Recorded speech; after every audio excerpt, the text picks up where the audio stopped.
दामाद जी को वक्त नहीं मिल रहा है तो तुम चली जाओ। इतना वक्त तक अपना घर छोड़ना ठीक नहीं है। दामाद जी का फोन आया था ना कल तुम्हारे पास, क्या कह रहे थे? सरला जी ने अपनी बेटी रीना के हाथ से सुबह की चाय कप लेते हुए कहा। क्या माँ, अभी 20-25 दिन ही हुए नहीं मुझे यहाँ आए, आप तो ऐसे बात कर रहे हो जैसे ये घर मेरा नहीं है। रीना ने अपने माँ को प्रत्युत्तर देते हुए कहा। यह पकड़ना, चादर का एक कोना पकड़ाते हुए।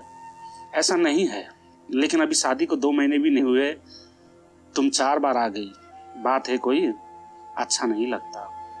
माना कि दामाद जी और तुम अकेले रहते हो, लेकिन नई नई गृहस्थी में कितने काम होते हैं। दामाद जी भी अपना खाना पीना कैसे कर रहे होंगे? सरला जी ने रीना को जैसे अप्रत्यक्षशील रूप से फिर से उसको घर जाने की सलाह दे डाली। ठीक है माँ, आपको इतनी ही भारी होने लगी हूँ तो आज ही बात करके कहती हूँ मैं आ रही हूँ।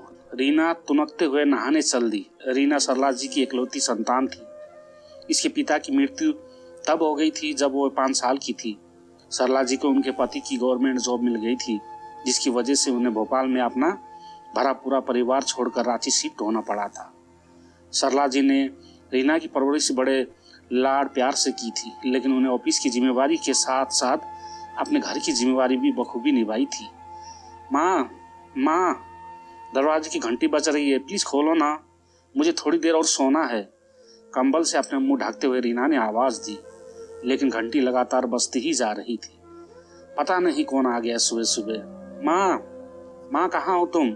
कहते हुए रीना ने अपने बालों को समेटते हुए दरवाजा खोला ही था कि सामने साहिल, रीना का पति, खड़ा था। तुम यहाँ क्या कर रहे हो? मुझे तुमसे कोई बात नहीं करनी। रीना ने दरवाजा बंद करने को हाथ बढ़ाया ही था कि सरला जी हाथ में मंदिर की थाली पकड़े सामने आती हुई बोली, अरे साहिल बेटा, बाहर क्यों खड़े हो? अंदर चलो। आओ रीना, पानी ले आओ और चाय भी चढ़ा दो जल्दी से। सरला जी ने साहिल को स्वागत करते हुए कहा। माँ प्रणाम, कैसी हैं आप? साहिल सरला जी को सर झुकाकर पैर छूते हुए बोला, माँ पानी। रीना साहिल के आने से खुश नजर नहीं आ रही थी। पानी देके अंदर की तरफ जा ही रही थी कि सरला जी ने टोकते हुए कहा, रीना तुम यहीं बैठो अनमोल के पास, मैं चाय को सीम पर चढ़ा कर आती हूँ। सरला जी उठकर रसोई की तरफ जाती है। जैसे ही कमरे में पहुंचती है वैसे ही रीना झल्लाते हुए कहती है, आपने साहिल को यहाँ बुलाया है ना? मुझसे एक बार पूछा तो होता माँ। क्या तुमसे पूछना था? तुम यहाँ आने से पहले मुझसे पूछ के आई थी। ये तुम्हारा ही नहीं, साहिल का भी घर है, उसे भी यहाँ आने के लिए किसी की परमिशन की जरूरत नहीं है। साहिल के सर पर अपना हाथ फेरते हुए बोलती है, माँ मैं आपको बताता हूँ ये कैसे मुझे बिना बताए चली आई। मुझे मोबाइल पर मैसेज करके बोली कि साहिल बोला ही था कि सरला जी ने बीच में टोकते हुए बोली, नहीं मैं तुम दोनों में से किसी से नहीं पूछूंगी कि क्या हुआ, ये तुम पति पत्नियों का आपस का मामला है। लेकिन हाँ, मैं बड़ी हूँ अनुभव में भी और उम्र में भी, इसलिए अब तुम दोनों मेरी बात सुनो। साहिल, मैं मानती हूँ कि रीना थोड़ा लाड़ प्यार में रही हुई लड़की है। एक रात या शादी के 2-3 महीने में ये बिल्कुल बदल जाएगी, ऐसा कोई जादू तो है ही नहीं। इसे भी वक्त लगेगा, ये तुम्हें समझना पड़ेगा। और रीना तुम शादी के पहले घर के काम नहीं करती थी? मैं तो ऑफिस चली जाती थी, तब से लेकर अपनी पढ़ाई, स्कूल कॉलेज के बावजूद भी तुम सब कुछ करती थी। फिर अब क्या हो गया? वो तो तुम्हारे सास ससुर ने तुम दोनों को अपनी जिंदगी अपने हिसाब से चलने की आज़ादी दे रखी है, तो क्या तुम दोनों उसकी कदर नहीं? तुम एक दूसरे को भी नहीं निभा पा रहे हो, पढ़े लिखे होने के बावजूद भी। इससे तो अनपढ़ सही, उन्हें दुनिया का और कोई ज्ञान हो न हो, पर अपने घर परिवार को चलाने का ज्ञान तो होता है।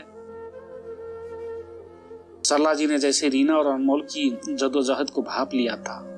लेकिन माँ, रीना बीच में बोलते हुए कहा, नहीं मुझे कुछ सुनना नहीं है, मैं तो बस इतना चाहती हूँ कि ताली कभी हाथ से नहीं बजती। कम या ज्यादा दोनों की गलती होगी। गृहस्थी बनाना कोई आसान काम नहीं है, लेकिन इतना मुश्किल भी नहीं है।